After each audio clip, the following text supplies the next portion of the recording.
I am a hiring manager at a tech company and I was hiring for summer internships a little while ago. We had a guy, about 19 years old, applying for a summer internship between his freshman and sophomore years of college. It was a virtual interview over Zoom because of COVID. A minute or two in, when I was introducing myself, his mom came in and introduced herself and started talking about her son's work ethic. I thought it was a little strange. I said something polite about wanting to hear from him. She just didn't get the hint and kept coming into camera frame during the interview and interrupting her son to answer questions for him. I asked a few technical questions which he seemed to answer well and then cut the interview fairly short. I thought that was all over and done with until I'd gotten an email from a woman, a month later, asking about her son's application. She seemed offended he hadn't gotten an acceptance or rejection. It bothered me. I felt bad for the kid honestly. Way back when I was a teenager, my mom used to pull the same shit. But luckily she only did that when I was 15 and working for a day camp. Not when I was an adult applying for engineering jobs. But I felt like this poor kid was getting his chances ruined because his mom wasn't giving him the chance to apply on his own. I sent an email back saying I was not at liberty to send information about an application to anybody but the applicant. I also asked HR to send an email to the kid saying sorry, but we were not making him an offer. It is something we usually do, but his rejection email must have slipped through the cracks with all the COVID craziness. Anyway, after we sent that, I got a phone call from his mom. She had a forwarded copy of the email, and she was demanding answers. I said that I could not comment on the guy's performance in the interview to her as she was not the applicant. If he wanted to reach out to me, I was happy to give him some feedback. However, I could say that regardless of his performance, her presence in the interview took him out of consideration for the position.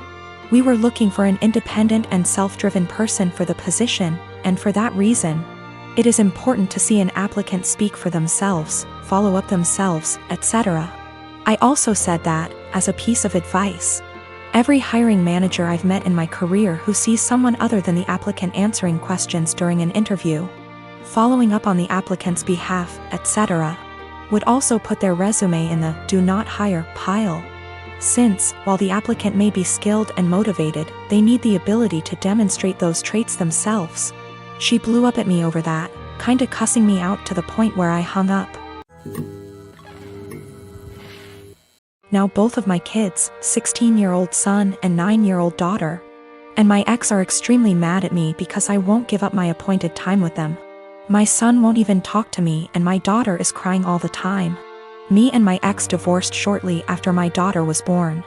I blame him for it and he blames me. I won't go into detail here.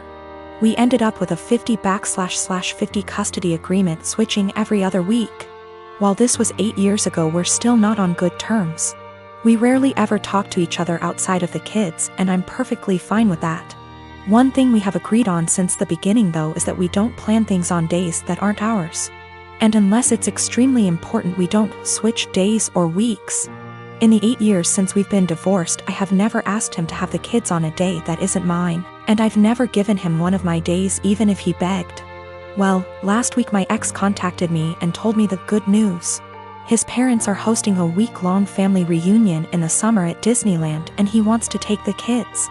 Well, the problem is that it's on one of my weeks.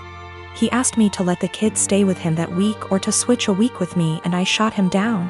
It's my week with them and I get to spend it with them.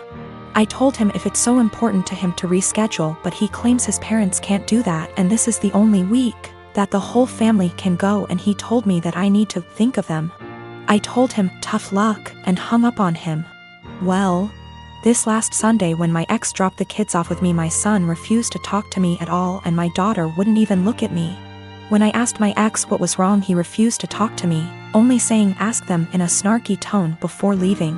When I asked my daughter what was wrong, she burst into tears and said that I was not letting daddy take them to Disneyland. Asking my son, who still refuses to talk to me. It turns out that my ex told them I was not letting them go to Disneyland with him. He's trying to paint me as the bad guy. I sat both of them down last night to talk to them and explain it's my week with them, but they refused to listen to me. My daughter just cried and my son told me I'm only doing this to get back at my ex. I think it's unfair for him to do this when his parents scheduled it during my time with them. I demanded an apology from my ex and him to set things straight, but he refuses, and his last text to me being, "Can't tell them the truth 'cause they already know it." I'm so pissed right now. My fiancé and I moved in together shortly before we got engaged. Before we did, we discussed how we'd split the housework and bills. 50//50 down the middle with some wiggle room for when the other needs help. When we moved, it was into her parents' 2-story garage that they converted into basically an apartment.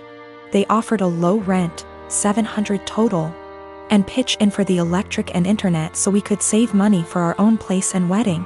My fiancé earns more than me, and that's cool. I'm proud of her.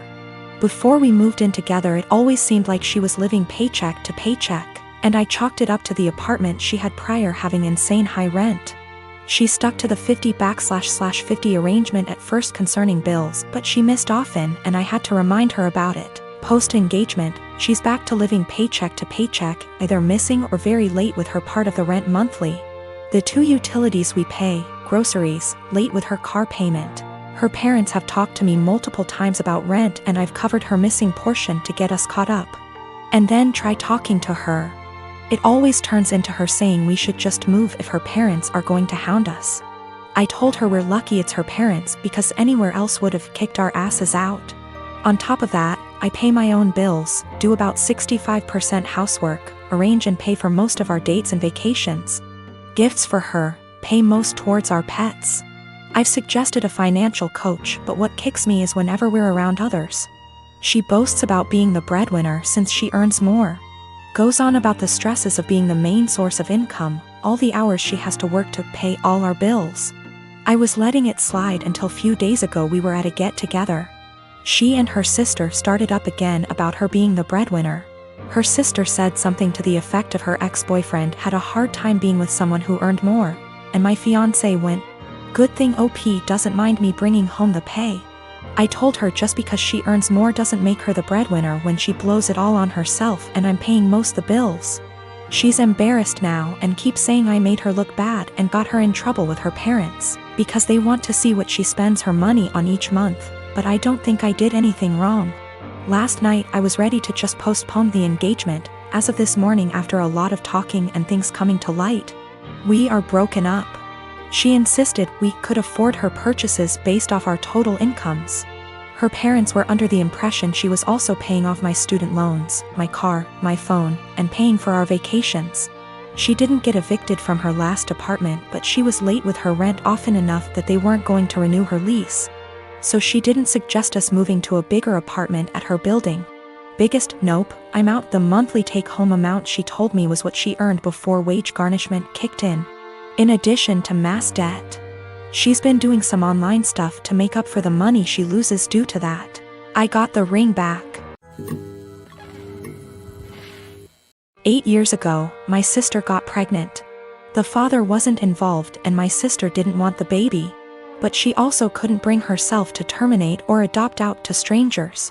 She approached me and my now ex-husband and asked if we would be willing to adopt her child.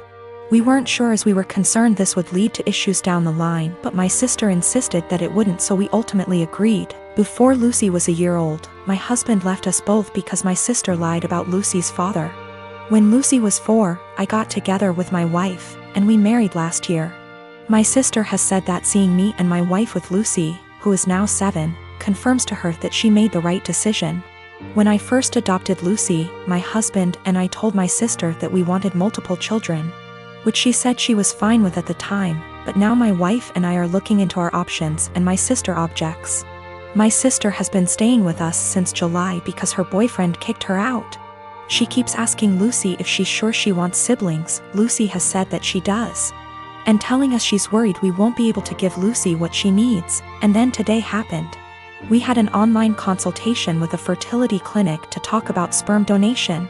We told my sister about it and asked her to keep an eye on Lucy while we talked. The Wi-Fi went randomly on and off 3 times during the session, booting us out of the call each time. The 3rd time, my wife went to check it and saw my sister holding the power cord, and Lucy trying to plug it back in. Lucy saw my wife and said, "Auntie keeps turning the Wi-Fi off." Wife plugged it back in. But we could no longer get into the session, and we got an email from the doctor saying that if the Wi-Fi is going to be this bad, then maybe we should try a more local clinic, as we can't do online consultations. When we confronted my sister, she admitted that she wants Lucy to be an only child, so she has 100% of our undivided attention, and then said in a sarcastic tone, "Forgive me for only wanting what's best for my daughter." To which we responded that Lucy isn't her daughter. Things escalated until I said that my sister should go stay with our parents, and my wife drove her to their place. Since leaving a few hours ago, she's apologized and begged to come back, and my parents have also asked me to take her back. But I've refused. They've all called me an arsehole for kicking my own sister out after one argument, because now she's unable to get to work. No car and too far to walk, and she's back in her childhood room while at our place she had a studio to herself behind the house.